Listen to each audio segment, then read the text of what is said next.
Hello, guys. Welcome to Smart, Intellectual, Knowledgeable African. I'm Philippe Sika. September is a very particular month. September 2023 is a very particular month for the African Union, for the African continent, and also for the international community. And the the reason why I'm saying that is because of the recent announcement from the Prime Minister of India, as the current president, of the G20 to welcome permanently the African Union as the new permanent member of the G20. So today's episode is going to be about whether the African Union new entrance in the G20 is a good or a bad thing, and obviously I'm putting it into quotations. Yeah. So I'm gonna give you a bit of background, obviously, so that we all know, what is the G20. So it is an intergovernmental, forum made of 19 countries plus the European Union. So it's 19 countries and one regional, economic union. So overall, it's 20. And so that the 19 countries were not selected randomly. They are actually the largest economies because altogether they represent around like 75% of international trade. They also represent two-thirds of the global population and 60% of the world land area.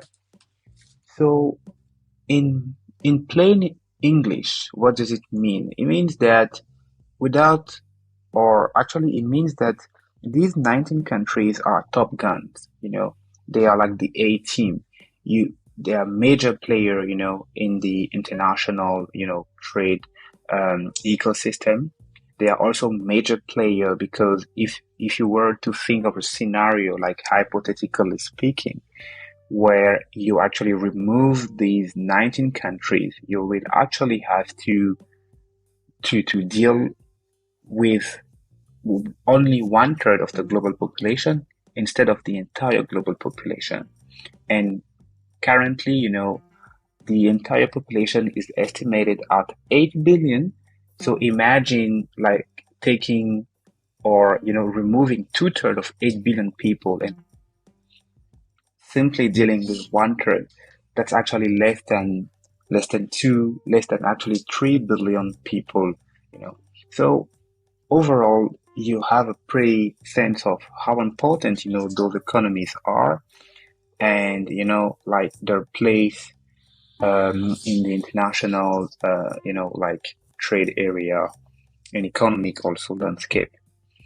Another very interesting point or key point actually about the group of 20 is that it was also created, to address issues related to global economy, such as financial stability, climate change mitigation, and sustainable development. The group was founded, in 1999, and, you know, like I said, it's called the G20 because it has 20 members. So the very reason why we are talking about the G20 is because now they shouldn't be called G20. It's fair to think of them as the G21 because they recently welcomed a new player, and nonetheless, it is actually the African Union. So, what is the African Union? Why is the African Union such an important, player to welcome, at the G20? Well, the African Union, like the G20, is a continental union made of 55 countries. So, unlike the G20, it is not an intergovernmental forum made of few selected countries. The African Union is a continental union, meaning that as an African country, you are actually part of the African Union. And luckily, we are we have all 55 African countries, member of the AU. And the AU was actually founded in 2001 and launched in 2002. But the AU is actually or was actually created, in replacement of a previous organization, which was called the Organization of African Unity.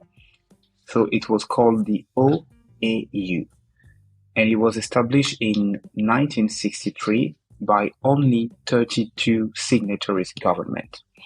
So the key difference here that we need to remember is first, the AU is a continental union. So it actually encompasses all African countries, contrary to the G20, which is only an intergovernmental, forum created for actually few specific countries based on their their weight, uh, like at the international level, in terms of international trade, in terms of the like their economic growth. So, like to become or to actually receive an invite as a permanent member of the G20.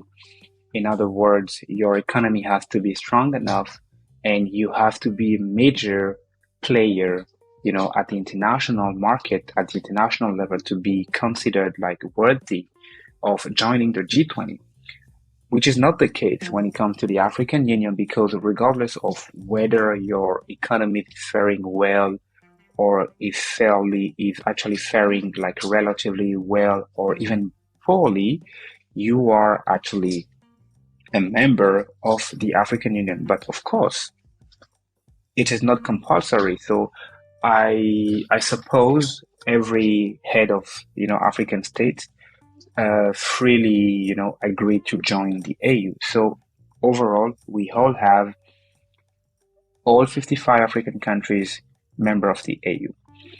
The second element to also remember about the AU is it is it's actually a union or a continental organization created in replacement of a previous one. So in Africa, we had an existing organization called the OAU, but you know, based on the need to adapt, like African response to international, development and international, like economic, agenda and etc. We decided to create a new organization with new mandate and with also like refined objective to actually tackle the development issue of the continent. And the previous organization only had 32 signatories government, meaning that not every African countries were actually part of that organization. It was only the few one. So coming back, to the AU. So this is what we need to remember when thinking of the AU. Another point we also need to keep in mind is the importance of the EU in terms of like human resource. On the continent, we are actually over 1,300,000,000 people, 1.3 billion people, like, on the entire African continent. The African continent, has a very significant, percentage in the balance of international trade, though it's not the most important, but it is actually the third largest and third important, economic union after the EU and the Association of Southeast Asian Nation called ASEAN. And then after that, you have the AU, After that, you have NAFTA, Mercosur, and the like of them.